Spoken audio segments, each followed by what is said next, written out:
Hello and welcome to my final edition of Kpsn.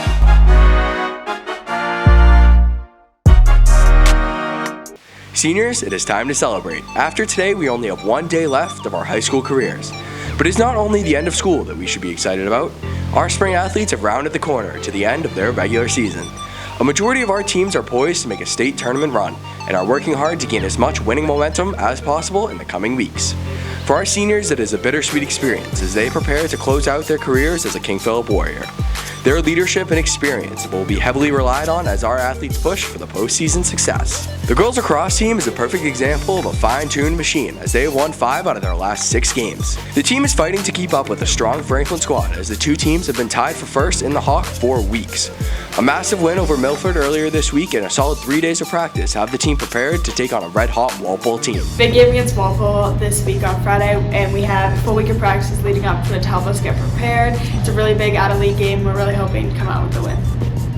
The Warriors' offense will be key in this matchup as the team's success revolves around their elite ball movement and chemistry that will help them find the back of the net. Our defense has been really strong the last couple games, and we're looking to continue that to really finish out our season with our last 3 regular season games. The Bullets lacrosse team has had a strong bounce-back game last Friday against Medway. They defeated the Mustangs 16-10 and then went on to crush Milford on Monday 19-2. The boys then played Bridgewater Raynham on Wednesday where they defeated them 10-9 in a triple overtime thriller.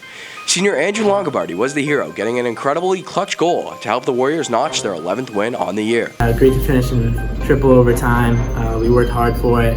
Boldy was playing great, let in no shots in the overtimes that kept us alive. Defense didn't let in a goal. Let in 1 goal after halftime to hold them off, and everyone was super excited. It paid off. The boys take on Nipmuc today on the road. Junior goalie James Boldy is averaging a stellar 6 goals against per game, one of the best averages in the state. Senior attackman Sean Crowther and Kip Bishop lead the team in scoring thus far. Crowther has accounted for over 60 points, while Bishop has over 30 goals. The team's strong balance between offense and defense makes them a legit contender for this year's state tournament. As the sun set last Friday, our Warrior track and field team came alive as they took on the MSTCA Twilight Invitational in Foxborough. Despite only having 11 athletes competing, our Warriors showcased that they can hang with the top talent as numerous athletes blazed into new PRs for the season. And with nearly every attendee receiving medals on the night, it is clear that KP runners were at the top of their game. Newcomer Dylan Wood started off the afternoon snagging a first-place tie in the high jump with an incredible 6-foot leap. Freshman Sarah Glazer also captured first place in the freshman 100-meter dash with a final time of 13.45 seconds. And yeah, the season's been really good this year. It's been exciting. We've done well for the girls, I think. Ending the night were our boys relays teams, each collecting medals for the meet. The 4x800 team ran phenomenally, moving up 2 spots in the seedings to capture second place with a new PR of 8:20. This is an astounding 23 seconds faster than their previous fastest time. The 4x4 team also jumped up 2 spots, crossing the line in 3:40 for 4th overall. With the Hockomock Championships in sight, our Warriors look to build on this incredible performance as they compete for gold. Good luck to all of our Warrior track athletes in their upcoming competitions. Pretty excited making Hawks. I think I'll do pretty good. We have about a week to prepare. I'm looking to obviously run PR, maybe like a 2:05 would be ideal from now until then. Definitely think that's doable. Looking for a top 10 finish, honestly, maybe top 5. We'll see how it goes. But yeah, pretty excited. I ran in the 4x8 along with Colin Mahoney, Luca Giardini, and Jeff Bork. We split a 8:20 overall time. Me personally split a 2:01. I had been splitting like 2:04, 2:05 all season, so it's great to finally get that nice 2:01. We were 23 seconds faster than our seat time going in, so it was definitely a big jump up, and we ended up getting second place overall. All right, so tomorrow, me and Mr. Hurdle here have our Hockomock Championships. We're hosting at home. Me personally, I'm running the 800 Open, and I'm also doubling in the 4x4 relay. I will also be running the 800 Open and doubling in the 4x4.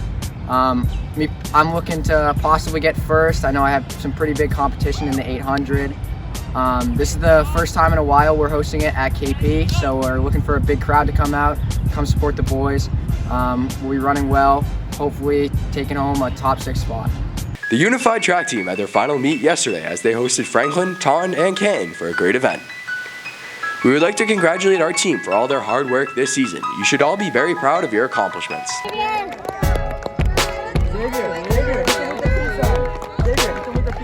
The boys volleyball season continues, with the team focusing on capitalizing on their opportunities.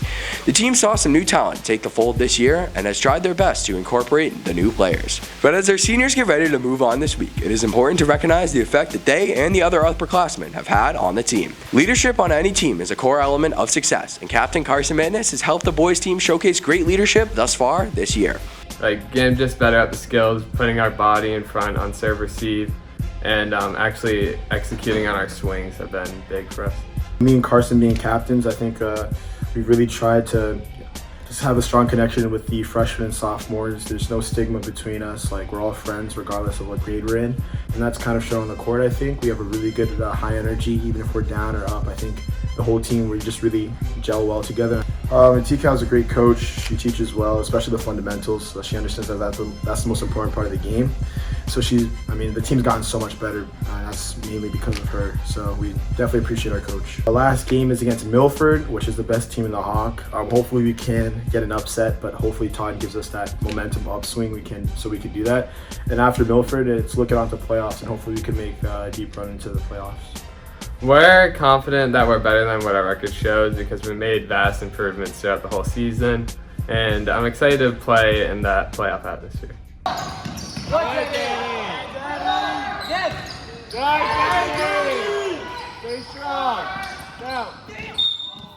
After beating Milford on Monday in a blowout 12-0 win, the Warriors softball team earned a shutout on the road over Attleboro 7-0 to clinch the Kelly Rex division title for the first time since 2018. The Warriors came out firing, going up 2-0 in the second inning behind Mia Bennett's RBI double and Maddie Paschke's RBI single. Sophomore Jordan Bennett had another stellar outing in the circle, allowing just 3 hits and 1 walk while striking out 8 in a complete game shutout effort for the win. The girls went on to win 7-0. Hawk Champs doesn't sound too bad, does it? The girls head into their final stretch with back-to-back games against Franklin, and their last game of the year will be next Friday against Bridgewater Raynham. The girls are starting to prepare mentally and physically to make a deep run in the state tournament. Hit to center field deep, over Roufier's head. Defense. And that is in play. Rounding, here's the throw home, cut off wisely by... The boys baseball team had a solid win against Milford earlier this week and are finding their groove once again right before their final stretch of the season. Locking in over the weekend at practice was key for the boys to bounce back after taking a hard-fought loss at the end of the week to Mansfield. The team enjoyed their senior night on Wednesday with a monster 15-1 win over a tough Attleboro squad. With over 10 hits in the game, the Bats came alive just in time for a tough week coming up against Franklin and North Attleboro to end their regular season. The boys came out strong in the first couple innings, got some run support. Really big night for freshman Aiden Astorino. Huge addition to the team. He's got a good bat, definitely need him in the long run. And I thought we played good defensively all around, and definitely a good pitching outing from Nick Viscusi. Gets a dog on the mound, just pumping the entire game. Gritty game. Bench was great, bro. I'm just ready to come back. A nice 11-1 win. Spicy queso seeds were money. Pumped we got a big win. Yeah, it was a big win versus Milford. Nick Viscusi had a great outing on the mound, went 5 innings. We blew him out.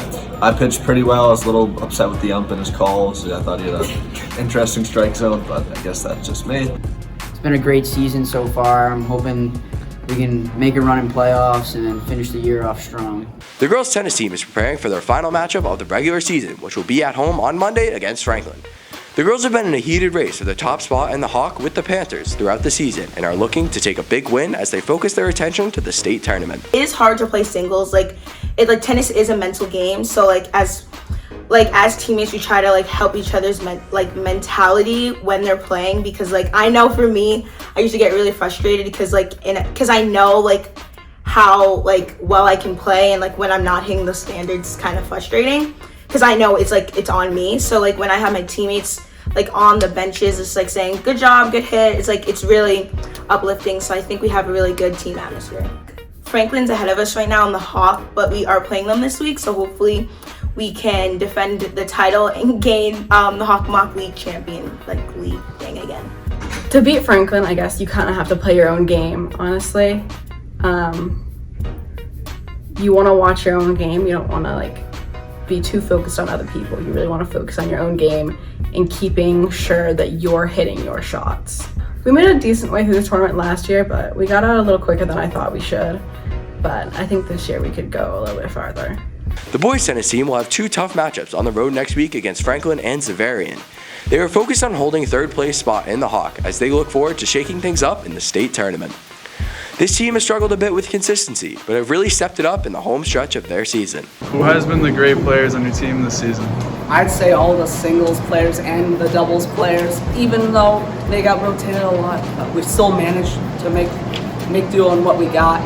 We just have a lot of fun times. It's just an awesome time no matter what the cause is.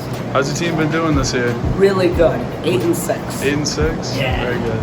The Celtics are battling with a hard-nosed Miami Heat team in the Eastern Conference Finals. This will be a tough series for the C's. The Heat are known to have a solid defense and play an extremely physical game. Tatum needs to step up and have a huge game. Jaylen Brown needs to be efficient, and Smart needs to slow down Jimmy Butler. And they can't let the Heat go on big runs. We're playing a tough Heat team. I think we got it pretty well. The Heat are good, but the Celtics just got to keep playing their game, have good offense, and the role players got to step up, and we got to keep playing lockdown defense. Because Miami's got some really good players, and they got good size, but I think we will be able to take it in 6 games.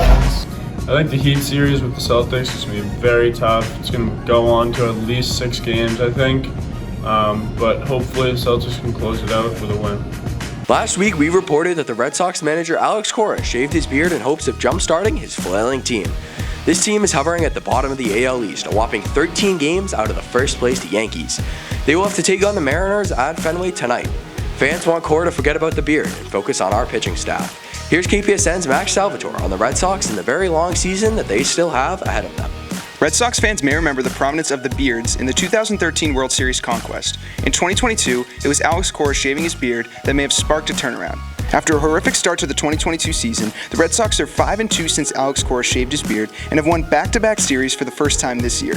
The Red Sox have lost games for every reason imaginable. The offense took over a month to finally break out, but they have found their footing. Bogarts, Martinez, and Devers make up the best trio in the league, the only team with 3 hitters with a 300 batting average and an 800 OPS. Another trio of hitters are hitting well, but can't find green grass. Alex Verdugo is hitting .206, but advanced metrics would expect his average to be in the 280s range. Trevor Story and Kike Hernandez expected averages are also 50 points higher than their averages. Besides a blow-up start for Nathan Eovaldi, he has been dominant this season. And before suffering an injury, Michael Wacha was one of the best pitchers in the league. Garrett Whitlock continues to shine as he's moved from a bullpen role to a starting role and has done nothing but excel.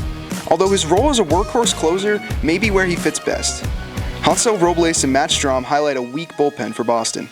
Perhaps moving Whitlock back to the bullpen and help from Brian Bayo, who's maybe the best pitcher in the minor leagues this season, could help to round it off.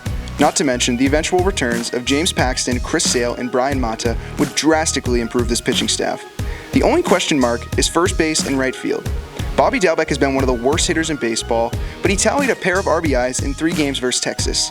Franchy Cordero also looks much better than last year, but mediocre hitting just doesn't work at the first base position. These two appear to just be keeping the spot warm for top prospect Tristan Casas whenever GM Chaim Bloom decides that he is ready. The 2019 Washington Nationals were in last place in May and finished with a wild card berth, and they went on to win the World Series. The Red Sox still sit just 5 games back from a 3rd wild card spot that was added this season. Despite this, Sox fans are no doubt disappointed in this season, but how upset can you be with 2 World Series since 2013 and coming so close to yet another World Series berth last season? And that's it for this week's broadcast. Good luck to all of our athletes as you close out your regular seasons. And to the class of 2022, we wish you farewell and thank you for all of your incredible accomplishments and contributions to KP Athletics. We hope your experience as a King Philip Warrior will serve you well in the future.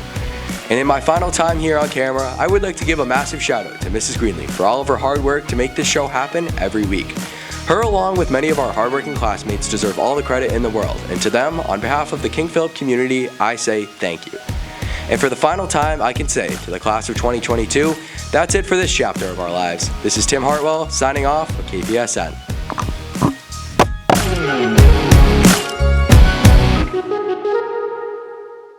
Attleboro 7-0 to clinch the Kelly Rex Division title for the first time since 2018. Really, some of the time we're like, I hope you missed me when I'm gone. Let me treasure your hurdle. Hard-fought loss at the end of the week to Mansfield last week. Oh my God. One more time. You think I'd be better at this by now?